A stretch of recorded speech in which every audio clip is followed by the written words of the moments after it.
Hello दोस्तों, मैं अली राजा अंसारी फिर एक बार एक नए वीडियो के साथ अपने छोटे भाई सोनू के चैनल में आप सबसे मुखातिब हूँ। बातें तो कई है, कई दिनों से मैं आपसे राब्ता नहीं कर सका। असल में मेरी तबीयत थोड़ी खराब थी। राहत इंदौरी साहब का एक शेर याद आ रहा है कि अफवाह थी कि मेरी तबीयत खराब है, लोगों ने पूछ पूछ कर बीमार कर दिया। तो बहरहाल अब ठीक हूँ आप सबकी दुआओं से, और आपने बेइंतहा चाहा है, पसंद किया है। मैं आपका आभारी हूँ, और यही मोहब्बत मुझे फिर से आपसे बात करने के लिए जो है अंदर से एक प्रेरणा दे रही है। और मुझे एक शेर याद आ रहा है कि जो हौसलों की परों से उड़ान भरते हैं, जो हौसलों की परों से उड़ान भरते हैं, बुलंदियां उन्हें झुककर सलाम करते हैं। जी हाँ दोस्तों, एक विषय पर मैं आपसे चर्चा करना चाह रहा हूं, और वो ये है कि कई सारे साथियों ने, बहुत सारे प्रतियोगिता परीक्षा की तैयारी करने वाले अभ्यर्थियों ने मुझसे संपर्क किया और करते ही रहते हैं।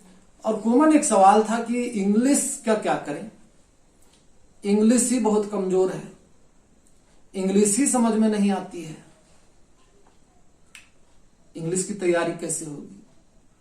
हकीकत में ये एक बड़ा सवाल है, लेकिन मेरा जो मानना है वो ये है कि अंग्रेजी आसान है। आपने अंग्रेजी को कितना समय दिया, अंग्रेजी आपने कितना पढ़ा, उस पर कितनी मेहनत की, कितना ध्यान लगाया, जरा ये भी तो बताइए। आपने शुरू से अंग्रेजी को दरकिनार करके रखा है। मैं कहूं अगर कि एक पक्षपात करके रखा है उस विषय के साथ में, तो गलत नहीं होगा। शुरू से आपने ये बना के रखा है कि भाई मुझे ये तो हार्ड है, ये समझ में नहीं आता है, मुझे इसको दूर ही रखो। अब जब कंपटीशन की तैयारी करनी है, पढ़ना है, तो जाहिर सी बात है कि मजबूरी है। अरे भाई, मैं ये कह रहा हूं कि अंग्रेजी में आप बताइए कि आधा कोई लेटर को हाफ लिखते हैं, आधा क, आधा ट, आधा र, आधा म, आपने देखा है? अच्छा ये छोड़िए, हर्षी दीर्घी चंद्र बिंदु अंग्रेजी में है? नहीं है। तो आप जिसको भी लिखते हैं पूरा कंप्लीट लिखते हैं, कोई अक्षर जो है, कोई लेटर अंग्रेजी का हाफ नहीं लिखा जाता, आधा नहीं लिखा जाता। हिंदी में कितने तरह से र लिखते हैं, ऊपर र, नीचे र, मतलब अंग्रेजी में जो भी है आर है, कैपिटल हो या स्मॉल, लेकिन कंप्लीट है, पूरा है।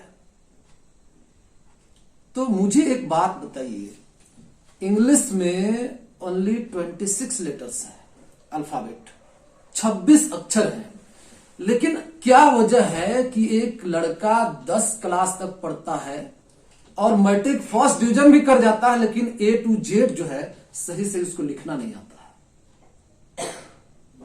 ये एक बड़ा सवाल है, गंभीर सवाल है। मेरे भाई, आखिर कमी क्या हो रही है? सिर्फ 26 अक्षर हैं। अगर ये 26 लेटर एक दिन में एक अक्षर सीखते, एक लेटर को आप सीखते कि कैसे लिखा जाता है, तो 26 दिन में खत्म थी कहानी। लेकिन नहीं, अंग्रेजी फॉरेन लैंग्वेज है, विदेशी भाषा है, हमारी मदर टंग नहीं है, तो हमें मेहनत करना पड़ेगा उस पर, और स्पेशल उस पर लगना पड़ेगा। मुझे याद आ रहा है कि आज से तकरीबन जो है लगभग 14-15 साल पहले मैंने अपने गांव से 20-22 किलोमीटर दूर में एक ट्यूशन पढ़ाने वाले टीचर का एक बोर्ड देखा था। उन्होंने अपने नाम के आगे MA इंग्लिश लिखा हुआ था। तो मैं भी मैंने बार बार मैंने उस बोर्ड को देखा, यार मतलब क्या है इंग्लिश से MA, और मेरे लिए भी उस वक्त सपना था। और आपको पता है उस जमाने में आज जैसी फैसिलिटीज नहीं थी।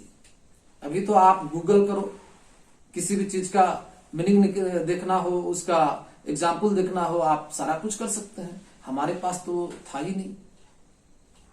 तो लगना पड़ता है, करना पड़ता है। हमने भी ठाना कि भाई मुझे करना है, तो वाकई एक बड़ा चैलेंज था। मतलब हाथ जलाने जैसा ये डिसीजन था मेरा कि मैं अंग्रेजी से ग्रेजुएशन करूं और PG करूं। लेकिन मैंने इस चैलेंज को स्वीकार किया और इसलिए मैं कह रहा हूं, आज मैं एमए बीएड हूं इंग्लिश से, तो जाहिर सी बात है मुझे जो एक डर पहले रहता था कि भाई वाकई टफ सब्जेक्ट है, आपको मैथ के, साइंस के और दूसरे सब्जेक्ट्स के ग्रेजुएट मिल जाते गांव में, लेकिन इंग्लिश का कोई था ही नहीं आसपास में, दूर दूर तक पता नहीं चलता था कि कोई अंग्रेजी से ग्रेजुएट भी है। लेकिन जब लगे तो आपको मैं सच बताऊं, एक वर्ड का मीनिंग और उसका एग्जाम्पल समझने के लिए कभी कभी तो रात भर जागे हैं, तब जाकर के हो पाया है। तो मैं ये कहना चाह रहा हूं कि आप थोड़ा थोड़ा करके लगिए। आपको कंपटीशन निकालना है, आपका अंग्रेजी एक सब्जेक्ट है, पढ़नी है उसको, तो आपको डेली कुछ काम करने पड़ेंगे। आप ईमानदारी से बताइए, मैथ भी आप समझते होंगे, जोड़ घटाव भी आप समझते हैं। अगर आपने 10 वर्ड के मीनिंग अगर डेली याद कर लिए कि मुझे 10 वर्ड का मीनिंग याद रखिए, जब तक आपके पास वर्ड पावर नहीं होगा आप अंग्रेजी में अच्छा नहीं कर पाएंगे। लिख लीजिए। तो 30 दिन में यानी 1 महीने में आपके पास 300 वर्ड्स के मीनिंग होंगे, और अगर 1 साल की हम बात करें तो 3600 नए वर्ड के मीनिंग आपके पास होंगे। चलिए 3000 में तो कोई डाउट नहीं है, 3000 नए वर्ड के मीनिंग 1 साल में होंगे। अगर आप सिर्फ एक काम करते हैं कि 10 वर्ड के मीनिंग डेली तैयार कर लेते हैं, अगर 5 सिनोनिम्स तैयार कर लेते हैं, 5 एंटोनिम्स तैयार कर लेते हैं, तो सोचिए कितना बड़ा काम होगा। और इसी तरीके से हो पाएगी। आप सोचेंगे 1-2 दिन में 1 महीना में अंग्रेजी तैयार हो जाए, ये नहीं हो सकता है।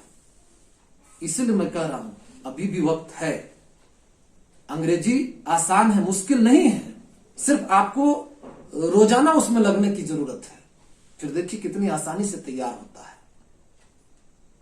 मुझे लगता है कि मेरी बात अब खत्म हो रही है। मैं ये कह दूं कि अंग्रेजी का जो हवा है अभी भी, वो सिर्फ हवा है, कुछ नहीं है। आप जब लगेंगे तो मजा आएगा। जब अंग्रेजी आप धीरे धीरे समझना चालू कर देंगे, जब आप उसको धीरे धीरे आत्मसात करने लगेंगे, तो एक अलग सी दुनिया नजर आएगी और बहुत मजा आएगा।